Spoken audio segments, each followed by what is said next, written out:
Hi friends, நான் உங்களுக்கு சிங்கமும் புத்திசாலி முயலும் என்ற தலைப்பில் ஒரு கதை சொல்ல வந்திருக்கேன்.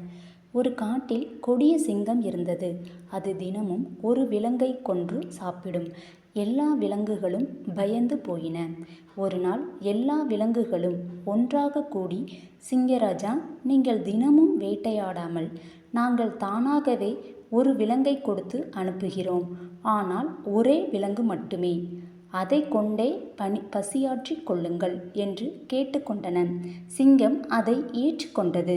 அந்நாளிலிருந்து ஒவ்வொரு நாளும் ஒரு விலங்கு சிங்கத்திடம் சென்று சாப்பாடாகிவிட்டது.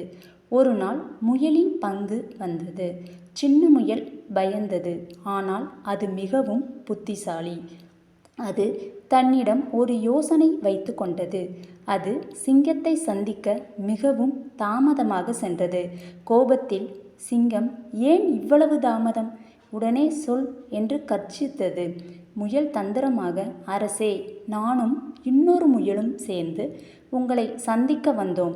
ஆனால் பாதையில் ஒரு பெரிய சிங்கம் வந்து, நான் தான் இக்காட்டின் உண்மையான ராஜா என்று சொன்னது.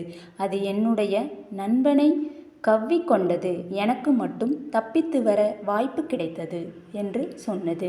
சிங்கம் கோபமாக, என்ன, இன்னொரு சிங்கமா? எங்கே இருக்கிறது என்று கேட்க, முயல் சொன்னது, அரசே, ஒரு பெரிய கிணற்றுக்குள் இருக்கிறது.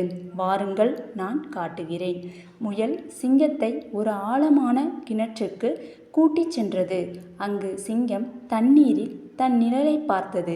அது இன்னொரு சிங்கம் என்று நினைத்தது. உடனே கிணற்றுக்குள் பாய்ந்தது. அப்படியே அது மூழ்கி இறந்துவிட்டது. அதன் பிறகு காட்டில் உள்ள எல்லா விலங்குகளும் சந்தோஷமாக இருந்தது. இந்த கதையோட கருத்து என்னன்னா, அறிவும் புத்திசாலித்தனமுமே வலிமையை வெல்லும். பவிஸ்னா விளாக்ஸ் சப்ஸ்கிரைப் பண்ணுங்கள், ஷேர் பண்ணுங்கள், கமெண்ட் பண்ணுங்கள். Bye friends.